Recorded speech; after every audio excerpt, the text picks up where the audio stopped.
Hello friend, trick to learn classes में आपका स्वागत है। आज हम लोग प्राचीन इतिहास का एक टॉपिक कवर करेंगे जिसका नाम है लौकिक साहित्य। देखिएगा, इससे पहले जो है मैंने आपको बताया था कि ब्राह्मण ग्रंथ क्या होते हैं, वेद क्या होता है, पुराण क्या होता है, उपनिषद क्या होता है।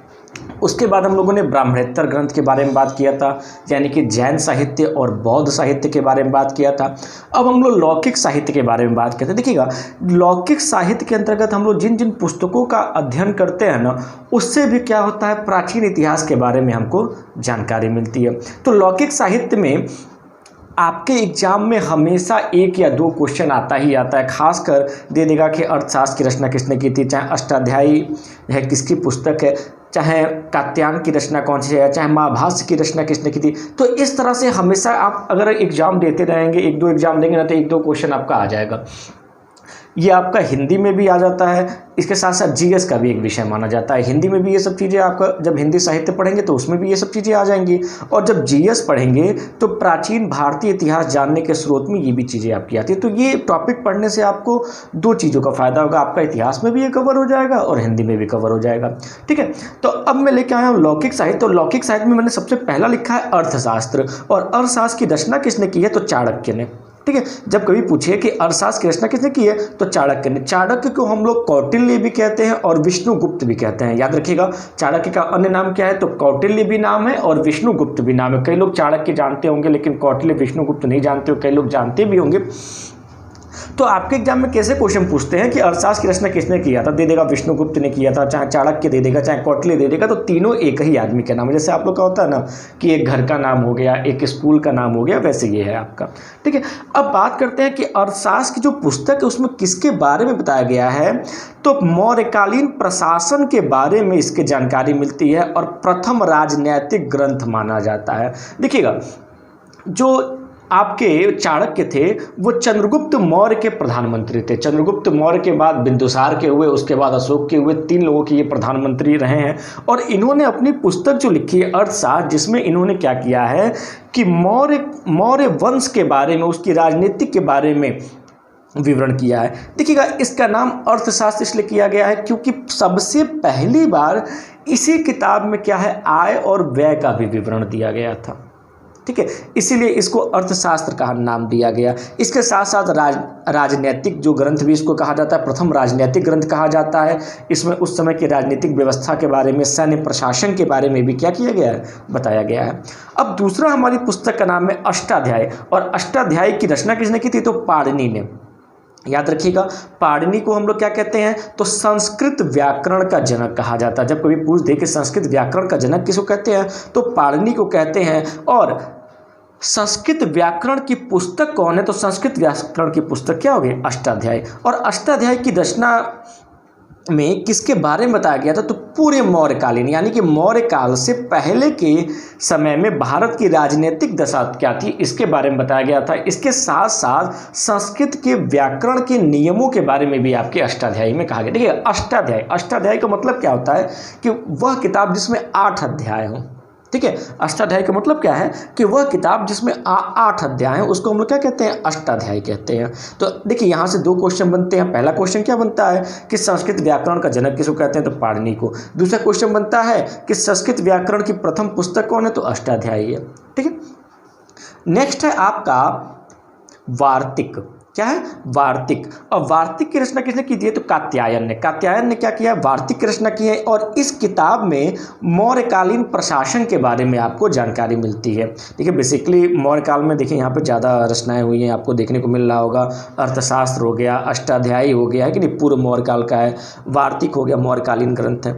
ठीक है, नेक्स्ट है आपका महाभाष्य। महाभाष्य की रचना किसने की है, पतंजलि ने। महाभाष्य की रचना किसने की, पतंजलि ने। और इस किताब में किसके बारे में बताया गया है, तो शुंग वंश के बारे में बताया गया है। ठीक है, एक चीज और याद रखिएगा, जो पतंजलि थे वो पुष्यमित्र शुंग के पुरोहित, जो शुंग वंश के राजा थे पुष्यमित्र शुंग, उसके क्या थे ये, पुरोहित थे। कौन, पतंजलि। ठीक है, पतंजलि का संबंध आयुर्वेद से भी है। देखे होंगे कि बाबा रामदेव के जितने भी हैं, जितने भी शॉप हैं, उनको पतंजलि नाम दिया गया, तो इनका संबंध आयुर्वेद से भी है, ये याद रखिएगा। अगला है मालविकाग्निमित्रम। और मालविकाग्निमित्रम किसकी रचना है? तो कालिदास की। याद रखिएगा, मालविकाग्निमित्रम, रघुवंशम है कि नहीं है, ये सब किसकी रचना है? तो कालिदास की रचना है। और मालविकाग्निमित्रम में किसके बारे में जानकारी मिलती है? तो शुंग वंश के बारे में क्या होती है? जानकारी मिलती है। अगला है बुद्धचरित। बुद्धचरित की रचना किसने की है? अश्वघोष ने। अश्वघोष वैसे भगवान बुद्ध के शिष्य थे और इन्होंने क्या किया था, भगवान बुद्ध के चरित्र के ऊपर एक किताब लिखी थी जिसका नाम है बुद्धचरित। और एक किताब किस भाषा में थी? तो संस्कृत भाषा में ये किताब थी।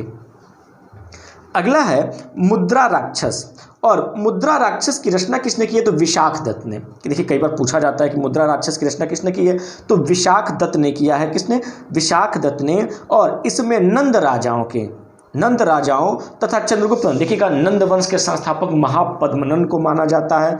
और नंद वंश का अंतिम शासक घनानंद था। घनानंद की हत्या करके ही चंद्रगुप्त मौर्य जो है मगध के सिंहासन पर बैठे और एक नए वंश की नींव रखी जिसको हम लोग मौर्य वंश के नाम से जानते हैं। नेक्स्ट है आपका मृच्छकटिकम। और मृच्छकटिकम किताब किसकी है? तो शूद्रक की है। और इस किताब में जो है गुप्त काल के बारे में वर्णन किया गया। देखिएगा आपके एग्जाम के लिए इन सब किताबों के जो आपके लेखक के जो रचनाकार हैं वो इम्पॉर्टेंट है, उनका नाम बहुत इम्पॉर्टेंट है। तो ये चीज़ आप लोग याद रखिएगा। इसके साथ साथ जो मैं विश्लेषण दे रहा हूँ उससे आपको थोड़ा सा याद करने में क्या हो जाएगी? आसानी हो जाएगी। अगला है रत्नावली। देखिए एक किताब है आपकी रत्नावली और दूसरा है प्रियदर्शिका नागानंद। और रत्नावली और प्रियदर्शिका नागानंद जो है हर्षवर्धन की रचना है। याद रखिएगा 7वीं शताब्दी का इतिहास के बारे में, जो 7वीं शताब्दी हर्षवर्धन के समय के इतिहास के बारे में जो है आपका इसमें बताया गया। 7वीं शताब्दी के इतिहास के बारे में इसमें बताया गया है। अगला है हर्षचरित। और हर्षचरित की रचना किसने की है? बाण भट्ट ने। याद रखिएगा हर्षचरित की रचना किसने की है? बाण भट्ट ने। और इसमें हर्षकालीन भारत का इतिहास, जो हर्षवर्धन के समय, महाराजा हर्ष के समय जो भारत का इतिहास था उसके बारे में हर्षचरित में बताया गया है। अगला है विक्रमांक देवचरित। और विक्रमांक देवचरित की रचना की है विल्हड़ ने। ठीक है, याद रखेगा ना, विक्रमांक देवचरित। तो इसकी रचना किसने की है? विल्हड़ ने। इसमें क्या है कि कल्याणी के चालुक्य वंशी नरेश विक्रमादित्य 6 की जानकारी मिलती है। देखिएगा जो आपके चालुक्य वंशी थे उनको हम लोग 2 भागों में बांटते हैं। तो ये कल्याणी के चालुक्य कहलाते हैं। तो कल्याणी के जो चालुक्य है वो नरेश विक्रमादित्य 6 के बारे में जो है आपकी जानकारी मिलती है। अगला है आपका नवसहसांक चरित। दिख रहा है ना, नवसहसांक चरित। और इस किताब की रचना किसने की है? तो पद्मगुप्त ने। याद रखिएगा नवसहसांक चरितम की रचना किसने की है? पद्मगुप्त में। इसमें इस किताब में किसके बारे में बताया गया है? तो जो परमार शासक सिंधुराज थे, ठीक है, उनके संदर्भ में इस किताब में जो है बताया गया है। अगला है राजतरंगिनी। और राजतरंगिनी किसकी रचना है? कल्हड़ की। और इस किताब में कश्मीर के राजाओं के इतिहास का जो है वर्णन किया गया है। बड़ा फेमस किताब है, कई बार पूछा भी जाता है कि राजतरंगिनी में किसके बारे में बताया गया? तो कश्मीर के राजाओं के इतिहास के बारे में बताया। राजतरंगिनी की रचना किसने की है? तो कल्हड़ ने किया है। अगला है आपका चचनामा। देखिएगा बड़ा फेमस किताब है चचनामा। और चचनामा की रचना किसने की है? अली अहमद में। और इस किताब में क्या है कि अरब और सिंध के बारे में बताया गया। जो अरब और सिंध के राजा थे, अरबी सिंध जिसको राजा कहते हैं, उनके इतिहास के बारे में चचनामा में बताया गया। तो बहुत फेमस पुस्तक है, कई बार पूछा जाता है कि चचनामा की रचना किसने की है? तो किसने की है? अली अहमद ने। अगला है कुमारपाल चरित। और कुमारपाल चरित नामक पुस्तक की रचना किसने की है? हेमचंद्र ने किया है। इस किताब में क्या है, जो चालुक्य शासक थे उनके बारे में, जो चालुक्य वंश, मैंने आगे बताया था चालुक्य वंश के, आगे हम लोग पढ़ेंगे भी चालुक्य वंश के बारे में। तो चालुक्य वंश के शासकों के बारे में जो है वो कुमारपाल चरित्र में बताया गया है।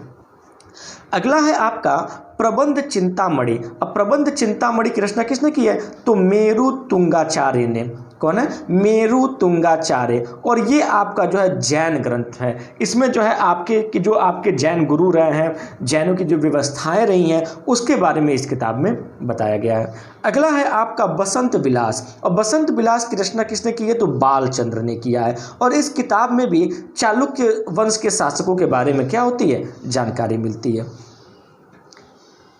अगला है आपका कीर्ति कौमुदी। और कीर्ति कौमुदी की रचना किसने की है? तो सोमेश्वर ने। ये भी आपका चालुक्य वंशी इतिहास है, चालुक्य वंश के राजाओं के बारे में भी मिलता है, बड़ा फेमस है। कई बार पूछा जाता है कि कीर्ति कौमुदी की रचना किसने की है?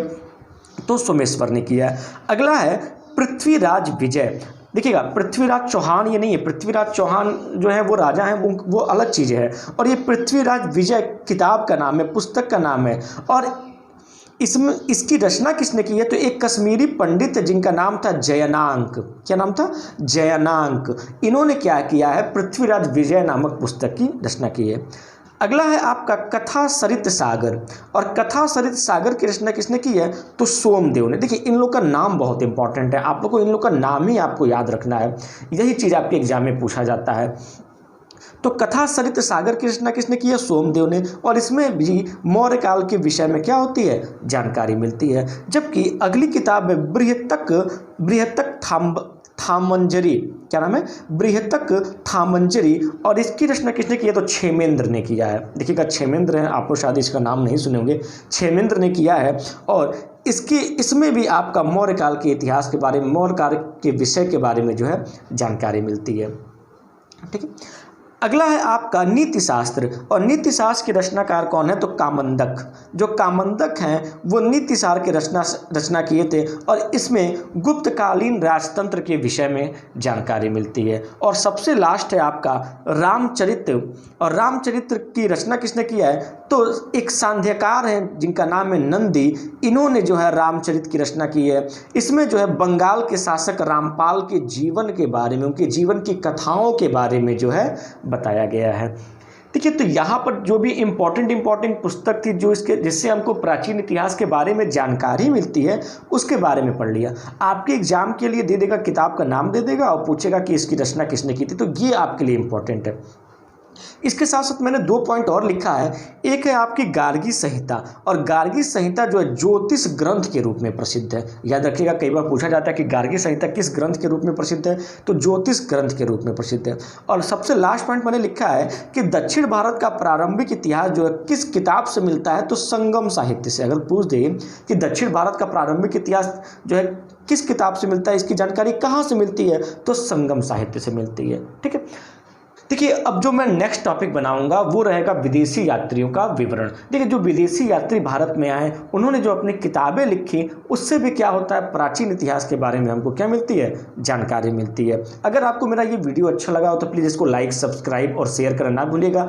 मैं आपको बता देना, हमारे चैनल पर आपको चैप्टर वाइज पढ़ाया जाता है। केवल ये नहीं कि मैं आपको इंपॉर्टेंट पढ़ा दिया, नहीं, एक सिस्टम से एक चैप्टर वाइज पढ़ाया जाता है ताकि आप जो है किसी भी परीक्षा में अच्छे से अच्छे अंक ला सके।